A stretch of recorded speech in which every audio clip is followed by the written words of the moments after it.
Hello and welcome to Issues, a program that explores many issues and topics affecting Wilmington and you, the people who live and work here. I'm your host, John Rago, and on today's program, the issue is urban growth, and specifically, how well are we doing here in Wilmington? Are we growing? Are we stagnating? Census results indicate that between the years of 2000 and 2010, smaller cities within the United States have increased in population. Not only are they growing at a larger rate than their respective suburbs, but they're actually growing at a faster pace than even some of the larger cities like New York and Philadelphia. Now, with us today to discuss what is happening or not happening here in Wilmington are our guests, a Wilmington City Council member, Charles Bud Friel, the Chief Executive of the Newcastle County Board of Realtors, Bob Weir, University of Delaware Public Policy and Administration Professor, Rahima Jabbar Bey, and the Vice President of Residential Affairs for the Bacini-Poland Group, Melinda Bosco. I want to thank you all for being with us. Let's get into the discussion about, we've set it up here on what we call urban growth. How are we doing? You're in this every day. You're in the trenches at the University of Delaware. Well, also in various communities across the city and throughout the state. I think Wilmington is actually at a tipping point. I don't think we're stagnating. I think we're poised to actually grow. And then you have to consider as well that we have land mass limitations. Mm-hmm. The state, so many decades ago, decided that the city could not annex any land. So although there are vacant houses in the city, thousands, we can't grow in terms of extending our land base. So given all of the actual elements that are in place, things that are happening in various neighborhoods, like the Blueprint Communities Initiative, I can definitely see that the public sector, the private sector, and community is striving to make things better. I mean, there are a lot of problems. Mm-hmm. Hopefully, many of the solutions that even community residents and community organizations are designing will bring us forward. When you mention problems, they're not problems unique to Wilmington. Oh, no, they're urban problems. Urban problems. I laugh at times when I think back. I'm a child of the late 50s and 60s. That's when I was born. But when I think about those who fled the cities into the suburbs, and it was, whatever they built up the suburbs to be at that particular time. And the reason why I laugh today is because, you have the urban pockets that have now formed out in the suburbs. And you have the big malls. Everybody was into the malls. The malls are failing now. Mm-hmm. People are coming back to our cities, mm-hmm. But you feel that we're at the tipping point. Mm-hmm. So tipping point to me means we've got to be careful here. We could go either way. Well, tipping point for me means we've had a lot of negative issues. We still have a lot of negative issues to deal with, mm-hmm. but there's more focus. I think some of these other panelists are going to talk about, hopefully, some of the positive energies that are coming from across sectors and even sectors that are now interacting with each other, creating collaborations, creating partnerships, trying to address the issues mm-hmm. that have been created sometimes by policies that were not well thought out. Mm-hmm. So when you talk about people fleeing the cities, mm-hmm. after World War II, there was a big movement on the part of the federal government and the private sector to create a new housing industry. But all of it was for suburban growth and development. And a number of policies prevented people in the urban areas, especially if they were people of color or certain religious groups, from being able to buy any of those houses in the suburban communities. And then there was a lot of redlining. There are a lot of policies that probably weren't intentional, but certainly have had major impacts on our cities today. Let me take a pulse of the other panelists. As far as where we are as the city of Wilmington today. Bob, Bob not only is with the Board of Realtors, but is the former Real Estate and Housing Director mm-hmm. for the city of Wilmington. So you've seen it from a lot of different angles. What's happening in Wilmington in your viewpoint? Well, there's been a lot of discussion about the bubble, the real estate bubble and the crash. And I think that this community is unique in as much that we did not have a superheated bubble. So the values were not super high, and in turn, they didn't drop super low. So when you talk about the value and the affordability, in some communities across the country, you are seeing a real increase in pricing and a decrease in affordability. I think that's one of the problems that we don't have. in our particular locale. And I think that's a very positive thing when you talk about that tipping point. Certainly, it can go either way. And what are the pieces that are working for us would be the pieces that I think we should focus on first and foremost. Definitely. Bud Friel, nuisance properties, trying to revive these neighborhoods. I use the term in the trenches, as I did with the professor, because she's been in the neighborhoods too. You have too. What are your thoughts? I think we went through a period where, we lost a lot of population back in the 60s, 70s, and 80s. And then we did, I don't want to say stagnant, but we kind of leveled off. And I think we are at a great point today of starting to grow again. And we do have the restrictions that Raheem discussed. But when you look at this city, we have so much to offer. If it's simple things just like the amount of parks that we have throughout the city, the arts, the entertainment, we have a minor league baseball team. If you look around, if you look at downtown and the riverfront, you do see some additional residents moving into those areas. And everything I'm hearing is that there is an age group out there, anywhere from the early 20s to late 30s. They are looking to move back into urban life. They're getting jobs downtown. They don't so much want to have to get in a car every day and drive to work. So I think we're at a great point. And my hope is we take advantage of the opportunities and grow with it. And I think we can do that as a city. Now, there's a perfect entryway for you into this discussion. You represent a company that is looking for this type of population and this, I think, young energy, isn't it, aren't you? We are. We're seeing a lot of the millenniums, moving into to downtown, and I think across the country, a lot of interest has become in living in downtown developments. So with us, I think we need a vibrant downtown, and to have that, you need to have people. So by adding additional residents is going to help create that catalyst. I think that will make that occur.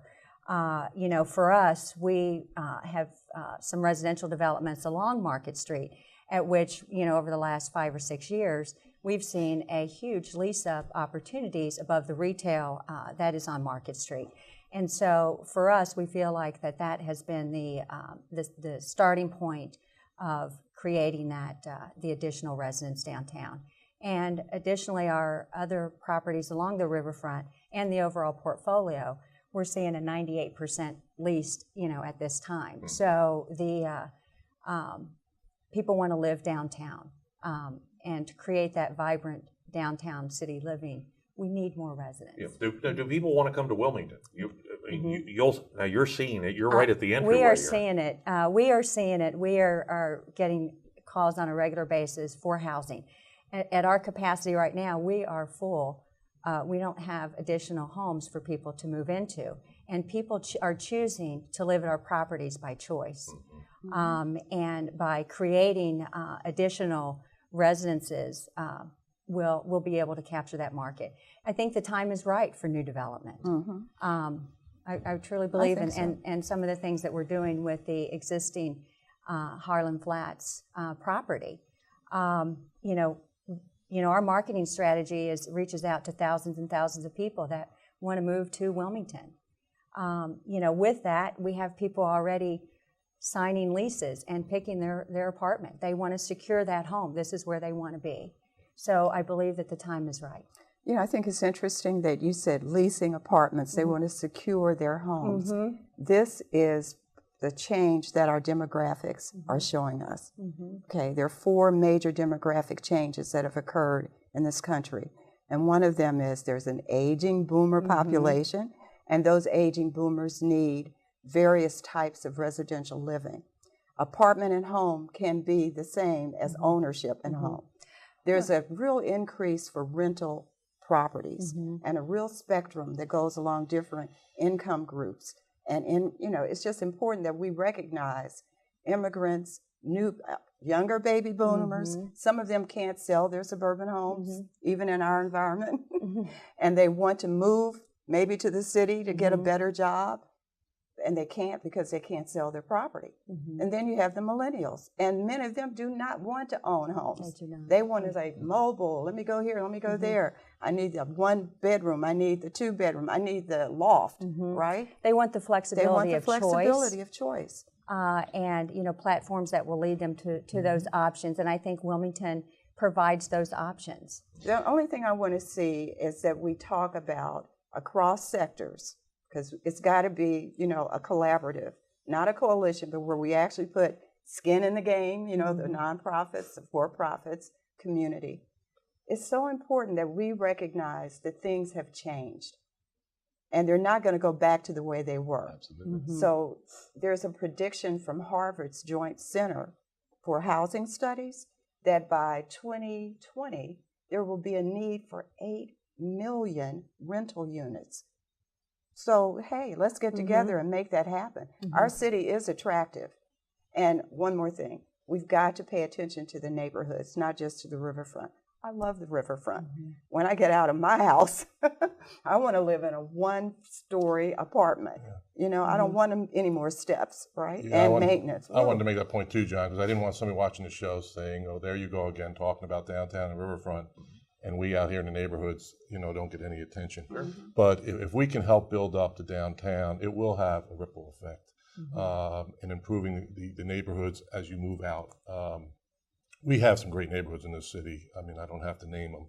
But a lot of the same people we're talking about that are young, that are working downtown, they would be very happy living in any of these neighborhoods. Some of them work out of their homes. We heard a very interesting story of a guy last week who has set up, he's in technology, he set up his business right in his basement that he works out of, walks everywhere. And so I think, and the other thing that this helps us with, John, as you know, is it helps us with our tax structure here in the city of Wilmington, which we have to be concerned about all the time. I mean, when people are out buying homes today, they're looking at the tax rates in the different communities and things like that. So if we can see growth that kind of has a ripple effect throughout all the neighborhoods, it's going to be a positive for everybody here in the city of Wilmington. Yeah, all we need to do is look around us and in some cities in some of this region to see where, unfortunately, where we could go if we're not vigilant about our neighborhoods and our tax base and so on and so forth. I mean, we've got some other cities that are struggling. Of course, Detroit is the big example of what can happen.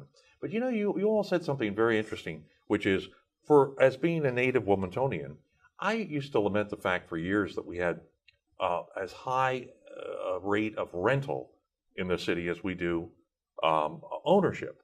And but I'm hearing you say, well, wait a minute, let's think a little bit differently about this.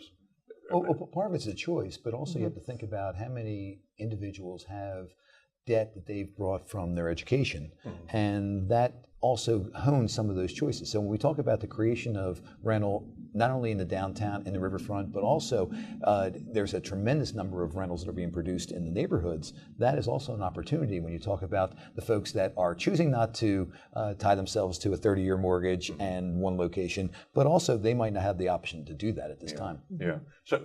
But let me make sure I'm clear on this rental, because I think in Wilmington, and I don't know what the statistics are now, but we used to say that it was almost like 50-50 split, ownership versus rental in Wilmington. And again, a lot of that came from the flight from the cities back in the 60s and 70s. But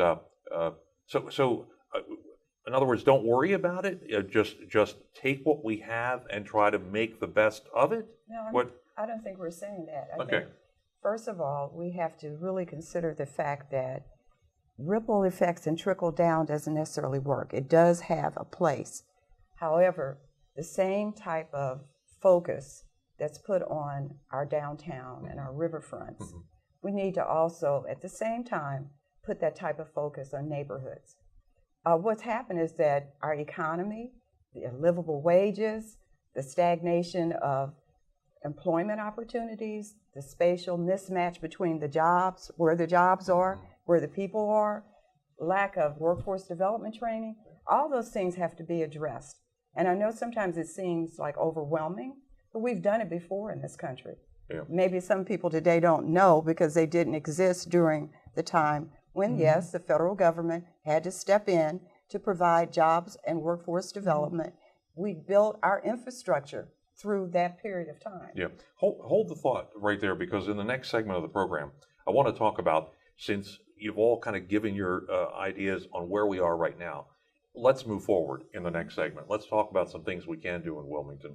So when we come back, we'll continue the discussion, and we thank you all for being with us on Issues.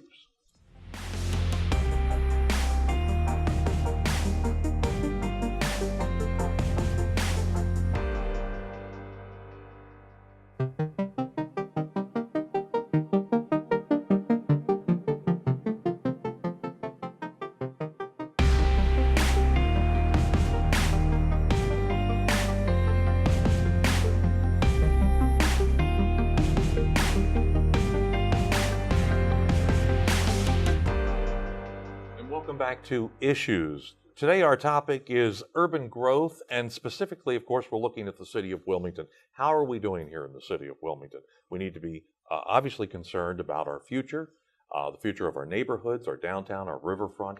Put it all together, and today's program is sort of an assessment of where we are and where we need to be. And in this segment, let's talk about where we need to be. You know, I have not mentioned, and I will mention it now, but I haven't mentioned almost 20 minutes into the program, the crime issue, the perception issue of our city. I think if, let's just talk about that for a moment. I mean, I'm hearing, if you weren't with us in the first segment, I'm hearing some really encouraging things from all of our panelists about the future of our city of Wilmington. But talk to me about the perception issue and the crime issue. I know we've got to get it under control. But. Well, you think about, I love the media, but when you have 24-hour-a-day, 7-day-a-week media, there's a tendency to focus on the extraordinary, the negative.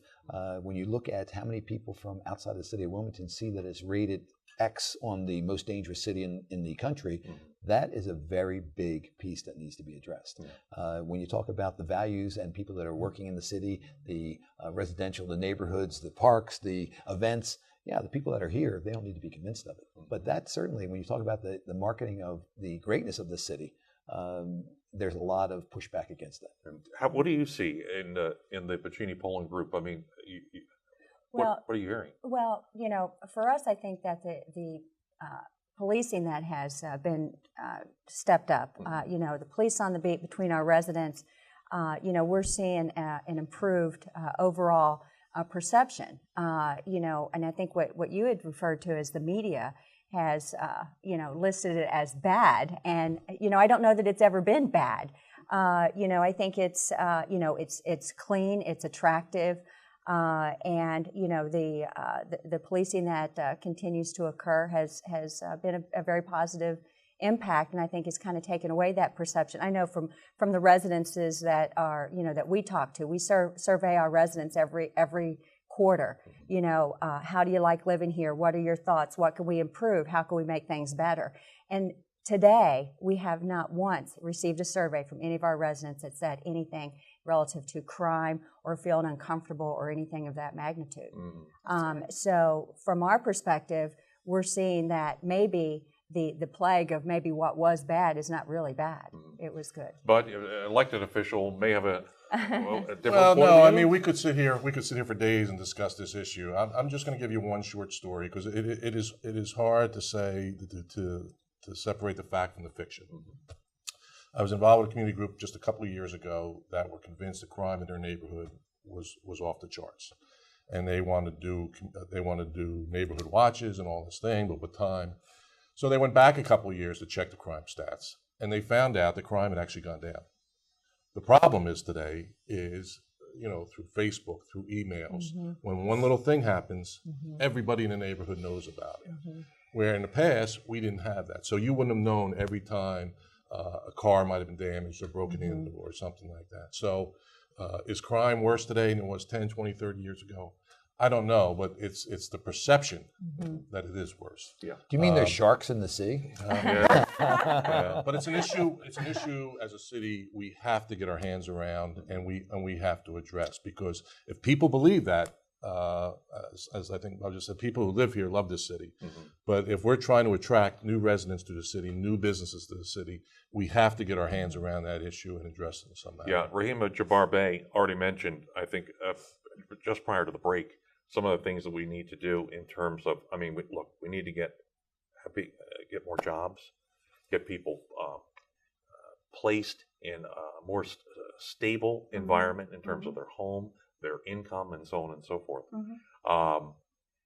But you know, and you also, I think, at some point, maybe you didn't say, and I don't want to put words in your mouth. Something about getting your arms around it. It does seem like huge issues that we have to deal with. Well, I think there are really significant issues, and often they individually and even collectively seem overwhelming. But let me just put forward that I think, and others that engage in research, and I do more than research, and you know that, it's so important that we really reconsider how our economy is structured based on housing production. Okay? Absolutely. Housing production, there was this belief for like almost 50 years, ever since the end of World War II, building housing will create jobs. We need to flip that. We need to have housing be a secondary element in the economy. And I know that housing just involves so many other industries. You know, it's not just what you build, it's the appliances that you buy, it's the heating and air conditioning. All of these are jobs. But the point is, if we start looking at housing in a different way, if we create more of a productive and sustainable economy that looks at energy use, that looks at climate control, that looks at even retrofitting some of the housing that's in our cities, those things, jobs are needed, employment is needed. We need to create some type of manufacturing. I know people go, oh, you're talking about manufacturing, it's gone overseas, it's but there are so many innovative things that are happening that would create opportunities for people to be employed at livable wages. Employment at a livable wage would then sustain the housing production system. And as long as it's both ownership and rental. Okay. So we need to think about how do we create that type of economy. We're not talking about changing our private sector system. We're talking about rebalancing it. Well, I think off of that, you know, we opened the WITN in this past April. Yeah, wow. And, you know, with that came a creation of a lot of new jobs. That's right. And, you know, today, you know, it's doing very well, you know, in terms of occupancy, in terms of a room rate and such. But, you know, that has created a lot of jobs. And so those type of things, you know, continues to help the market thrive. The Wilmington, it continues to do that. And so with that, we need more people to step up and say, hey, we need to build this to create more jobs. So becoming a job creator by having the WITN is a big undertaking that is shown to be successful. John, you know, the other issue I want to touch again as far as the housing goes, which I think is also a public safety issue, also the ripple effect from downtown. And Bob Weir and I have been having a discussion for 20 years, is we have to, especially in our neighborhoods, we have to improve the quality of the housing stock in our neighborhoods. I'm a little concerned because I'm not okay with the percentage of rental versus home ownership here in the city today. I don't think as a city we can be strong with 50% rental and 50% home ownership. I'd rather see 70% home ownership to 30% rental. I still think that leaves you a large stock of rental property to appeal to those young people we were talking about earlier. But the quality of housing in our neighborhoods, I think, is so important. I think in some cases we actually have to look at the density issue in some of these neighborhoods and offer incentives to reduce the density. Maybe instead of having an apartment building with 3 units, you have 2 units or something like that. Because in some cases, some of these neighborhoods, the people are just jammed in. The cars are jammed in. And cars, and it creates just a lot of issues. And when we talk about making the city more attractive, I really think we have to look at all of our housing stock. You know, I think people want to live in a city. I really believe that. You know, I heard some stats recently where, you know, the vacancy in office space is down. The vacancy in rental property is very small. You know, people are looking to come to the city and looking for quality housing. And I think we really need to focus on that throughout the whole city, not just downtown Riverfront. I think there's a lot of opportunities to improve the housing throughout all our neighborhoods too. Well, the old saying that the door closes and a window opens. When you talk about the change in the perception that housing creates jobs, well, with the bubble, a lot of the skilled labor went and is working other places. So when you build a new building now, all of a sudden that is really an issue. When you talk about the opportunity of having vacancies, yes, Detroit certainly is an example that everyone like to say it's terrible. But what city has a more opportunity to remake themselves than Detroit? They're Detroit, right now? and they're doing that, Exactly. by the way. So when you look at those type of pieces, and you look at the number of vacancies that we have, and you look at the densities, and you look at some of the issues that we really have as an opportunity, are we going out and to these lenders that are holding these properties and negotiating with them to get control of those properties? Are we looking at the properties that are 4 and 5 units in a property that was a single family at one point? Right. Now that is generating 8, 10 cars, which is quality of life issues in the neighborhoods. So I think when you talk about the ups and downs, you still need to think about what's the up of the condition that we're in. Okay, and you almost, I think you led me into this question. Whose responsibility is it? Or what mix of responsibility do we need in place to move Wilmington forward? Is it government, private investment? Is it, help me with a mix. I think it has to be a mix. Don't you guys agree? It has to be a It mix. has to be Government public. cannot do this alone. The private sector can't do it alone, right? Nonprofits definitely can't do it alone.